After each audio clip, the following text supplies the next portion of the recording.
જંબુસર તાલુકાના સારોદ ગામે આવેલી પીઆઈ કંપનીમાં 14મી તારીખે છૂટા કરાયેલા અંદાજે 100 જેટલા કામદારો માટે રાહતભર્યો નિર્ણય લેવામાં આવ્યો છે। કંપની તરફથી ખાતરી આપવામાં આવી છે કે તમામ કામદારોને તબક્કાવાર ફરીથી નોકરી પર લેવામાં આવશે। સારોદ ગામના સરપંચ ઇસ્માઇલ અહેમદ પટેલે જણાવ્યું કે અમે કંપનીના અધિકારીઓ સાથે આ મુદ્દે ચર્ચા કરી હતી। કંપનીએ ખાતરી આપી છે કે તમામ છૂટા કરેલા કામદારોને પરત લેવામાં આવશે।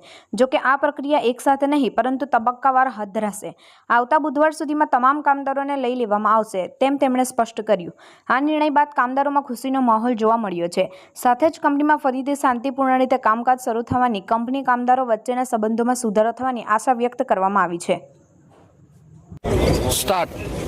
હું સારોદના સરપંચ ઇસ્માઇલ અહેમદ પટેલ ઉર્ફે ઈશાલ સરપંચ જે 14 પીઆઈ કંપની સારોદમાં આવેલી છે એ પીઆઈ કંપનીની અંદર 14 તારીખે જે લોકોને 100 માણસોને જે મજૂરોને છૂટા કર્યા હતા જે કેટેગરીમાંથી જે છૂટા કર્યા હતા તે અમે અમારા જે સાહેબો તે પીઆઈના જેટલા સાહેબો હતા તેનાથી અમે મિટિંગ કરી અને એમણે અમને બાંહેધરી આપી છે કે અમે તમારા બધા જે માણસોને છૂટા કરેલા છે તેમને અમે લઈ લઈશું પણ તબક્કાવારી એટલે પહેલાં 20 લઈશું, પછી 5 લઈશું, પછી 10 લઈશું, પછી 25 લઈશું, એવી રીતે 116 કે 14 છે।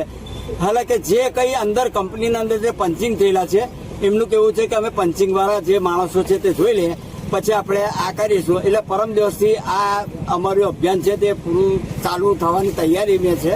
એટલે પહેલા પરમ દિવસે 20 માણસો લેશે। એવી રીતે બધા આવતા બુધવાર સુધીની અંદર અમારા 100 જે કંઈ સમથિંગ છે એને પૂરું કરવાનું છે। એટલે અમને બાંહેધરી આપી છે આવી। એટલે બધા એ સાહેબોને ખૂબ ખૂબ આભાર પીઆઈના।